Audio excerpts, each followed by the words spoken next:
김 선생님은 부동산 사무소 의자에 앉아 있었습니다. 손에 든 매물 자료가 떨렸습니다. 중개사는 이 집이 좋다고 했습니다. 가격도 괜찮고 조건도 나쁘지 않다고 말했습니다. 김 선생님은 물었습니다. 그런데 나중에 팔릴까요? 제가 팔고 싶을 때 팔 수 있을까요? 중개사는 잠시 말을 멈췄습니다. 그리고 애매하게 웃었습니다. 글쎄요, 그건 아무도 모르는 거 아닙니까? 김 선생님은 그 순간 깨달았습니다. 이 사람도 확신이 없다는 것을, 아무도 책임져 줄 수 없다는 것을 말입니다. 그날 밤 김 선생님은 계약서에 도장을 찍지 못했습니다. 평생 모은 돈이 걸린 문제였기 때문입니다. 오늘 이 이야기를 시작하는 이유는 간단합니다. 제가 만난 중년층 중 거의 모든 분들이 똑같은 질문을 하시기 때문입니다. 이 집 나중에 팔릴까요? 지금 사는 것보다 나중에 파는 것이 더 걱정되시는 것입니다. 왜냐하면 지금은 젊지만 10년, 20년 후에는 더 늙을 것이고 그때는 건강도 안 좋을 것이고 혹시 급하게 현금이 필요할 수도 있기 때문입니다. 제가 아는 박 여사님의 이야기를 들려드리겠습니다. 박 여사님은 5년 전에 아파트를 구입하셨습니다. 당시에는 좋은 선택이라고 생각하셨습니다. 가격도 저렴했고 평수도 마음에 들었습니다. 그런데 작년에 건강이 나빠지셨습니다. 큰 병원 근처로 이사를 가야 했습니다. 급하게 매물을 내놓았습니다. 문제가 생겼습니다. 연락이 오지 않았습니다. 한 달이 지나도 집을 보러 오는 사람이 없었습니다. 중개사는 말했습니다. 요즘 이 지역은 수요가 없다고 가격을 낮춰야 한다고 말입니다. 박 여사님은 어쩔 수 없이 가격을 낮췄습니다. 한 번, 두 번, 세 번 낮췄습니다. 그렇게 반년이 지나서야 겨우 팔았습니다. 처음 부른 가격보다 훨씬 낮은 가격이었습니다. 박 여사님은 후회했습니다. 살 때 이것을 생각했어야 했다고, 나중에 팔 수 있는 집인지 먼저 확인했어야 했다고 말입니다. 하지만 이미 늦었습니다. 손해를 보고 팔 수밖에 없었습니다. 급한 상황이었기 때문에 기다릴 여유도 없었습니다. 그렇다면 어떤 집이 나중에 잘 팔릴까요? 첫째는 바로 대중성입니다. 특이한 집보다 평범한 집이 잘 팔립니다. 왜냐하면 많은 사람들이 원하는 조건이기 때문입니다. 극소수만 좋아하는 집은 그 소수를 만나기 전까지는 팔 수 없습니다. 이 선생님의 경우를 보겠습니다. 이 선생님은 특별한 구조의 주택을 구입하셨습니다. 복층이었습니다. 계단으로 위아래를 오가는 구조였습니다. 살 때는 독특하고 멋져 보였습니다. 공간 활용도 잘 되는 것 같았습니다. 하지만 살다 보니 불편했습니다. 나이가 들수록 계단 오르내리기가 힘들었습니다. 내놓았습니다. 그런데 반응이 없었습니다. 젊은 부부들은 아이가 계단에서 다칠까봐 걱정했습니다. 중년층은 무릎이 안 좋아서 복층은 힘들다고 했습니다. 노년층은 아예 볼 생각도 하지 않았습니다. 결국 1년 넘게 매물로 나와 있었습니다. 이 선생님은 말씀하셨습니다. 특별함이 독이 되었다고, 평범한 집이 오히려 좋은 집이라고 깨달았다고 하셨습니다. 둘째는 적정 규모입니다. 너무 크지도 작지도 않은 크기가 유동성이 높습니다. 대부분의 사람들이 감당할 수 있는 크기 말입니다. 너무 작으면 제한적이고 너무 크면 부담스럽습니다. 정 선생님은 아주 작은 원룸을 투자용으로 구입하셨습니다. 임대 수익을 기대했습니다. 처음 몇 년은 괜찮았습니다. 하지만 팔려고 하니 문제가 생겼습니다. 너무 작아서 가족이 살 수 없었습니다. 투자자들만 관심을 보였습니다. 그런데 투자 수익률이 예전만 못했습니다. 그러니 투자자들도 관심이 없었습니다. 결국 가격을 많이 낮춰서 팔았습니다. 반대로 최 여사님은 너무 큰 집을 가지고 계셨습니다. 50평이 넘었습니다. 자녀들이 독립하고 나니 부부만 남았습니다. 작은 집으로 옮기려고 매물을 냈습니다. 하지만 살 사람이 없었습니다. 가격이 너무 비쌌습니다. 관리비도 많이 나갈 것이 뻔했습니다. 젊은 층은 그렇게 큰 집이 필요 없었습니다. 유동성이 전혀 없었습니다. 셋째는 접근성입니다. 여기서 접근성은 차가 아니라 걸어서 또는 대중교통으로 갈 수 있느냐입니다. 차가 필수인 집은 미래에 팔기 어렵습니다. 왜냐하면 점점 더 많은 노인들이 운전을 못하게 될 것이기 때문입니다. 한 할아버지는 외곽 전원주택에 사셨습니다. 젊었을 때는 차로 다니면 되니까 괜찮았습니다. 하지만 80이 되자 운전이 위험해졌습니다. 면허를 반납해야 했습니다. 그런데 그 집은 차 없이는 생활이 불가능했습니다.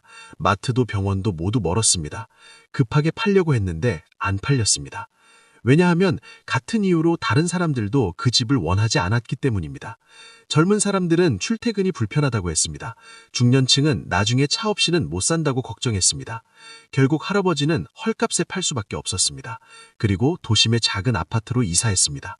접근성을 너무 늦게 깨달았던 것입니다. 넷째는 생활 편의시설의 근접성입니다. 병원, 마트, 은행, 약국 같은 필수 시설이 가까워야 합니다. 특히 병원이 중요합니다. 미래 구매자들은 대부분 나이가 많을 것이고 건강이 중요한 이슈가 될 것이기 때문입니다. 한 할머니는 전망 좋은 산중턱 아파트에 사셨습니다. 공기도 맑고 조용했습니다. 하지만 병원이 멀었습니다. 차로 30분을 가야 했습니다.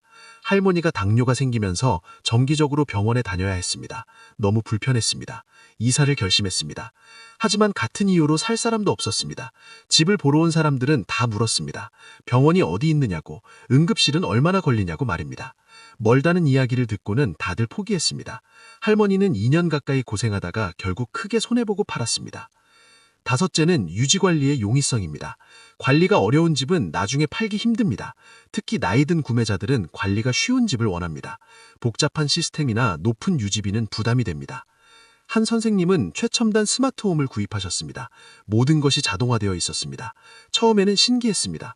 하지만 시간이 지나면서 문제가 생겼습니다. 자주 고장났습니다. 수리비가 어마어마했습니다. 일반 기사는 고칠 수 없었습니다. 전문가를 불러야 했고 비용이 많이 들었습니다. 팔려고 하니 어려웠습니다. 젊은 사람들은 관심을 보였지만 가격이 비싸서 포기했습니다. 나이 든 분들은 너무 복잡하다고 했습니다. 고장났을 때 어떻게 하느냐고 걱정했습니다. 결국 가격을 크게 낮췄고 스마트 시스템은 거의 가치를 인정받지 못했습니다. 일곱째는 법적 리스크입니다. 등기부 등본이 깨끗해야 합니다. 권리관계가 복잡하면 나중에 팔기 힘듭니다. 구매자들이 꺼리기 때문입니다. 한 집을 예로 들겠습니다. 근저당이 설정되어 있었습니다. 집주인은 팔면 바로 갚겠다고 했습니다. 하지만 구매자들은 불안해했습니다. 정말 갚을 수 있을까? 문제가 생기면 어쩌나 걱정했습니다. 결국 그 집은 오래 매물로 나와 있었습니다. 근저당을 먼저 말소한 후에야 팔렸습니다. 여덟째는 커뮤니티의 질입니다. 주민들이 얼마나 잘 지내는지, 관리가 얼마나 잘 되는지가 중요합니다. 분쟁이 많은 단지는 소문이 나서 팔기 힘들어집니다. 한 단지는 주민 간 갈등이 심했습니다. 관리비 문제, 주차 문제, 층간소음 문제로 늘 싸웠습니다. 인터넷 커뮤니티에 악평이 가득했습니다. 그 단지 매물이 나와도 안 팔렸습니다. 사람들이 검색해보고는 피했기 때문입니다. 같은 지역 다른 단지는 잘 팔렸는데 그 단지만 유독 안 팔렸습니다. 아홉째는 적정 가격대입니다. 너무 비싸면 아무리 좋은 집도 안 팔립니다. 대부분의 사람들이 살 수 있는 가격대여야 유동성이 있습니다. 고가주택은 극소수만 살 수 있으니 팔기 어렵습니다. 한 분은 고급 주택을 구입하셨습니다. 억 단위로 비쌌습니다. 살 때는 자산 가치가 있다고 생각했습니다. 하지만 팔 때는 달랐습니다. 그 가격을 낼 수 있는 사람이 거의 없었습니다.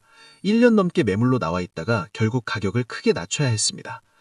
그렇다면 지금 집을 보고 계신 분들은 어떻게 해야 할까요? 매물을 볼 때 이렇게 자문해 보십시오.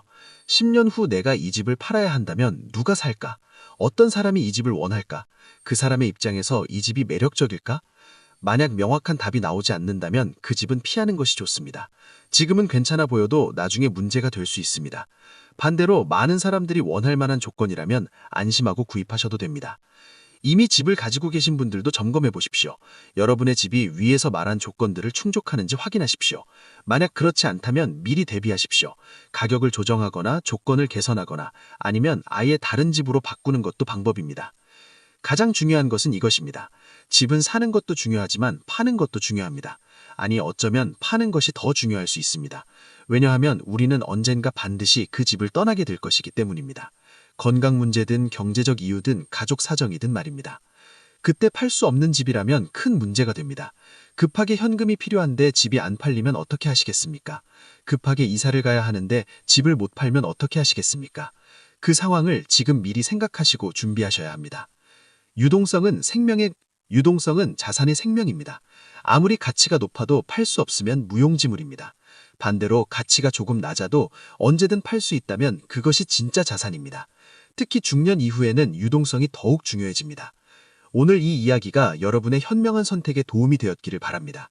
부디 지금뿐만 아니라 미래까지 생각하시어 언제든 팔 수 있는 집을 선택하시기를 진심으로 기원합니다. 이 영상이 도움이 되셨다면 구독과 좋아요 부탁드립니다. 여러분의 응원이 더 유익한 정보를 나누는 힘이 됩니다. 감사합니다.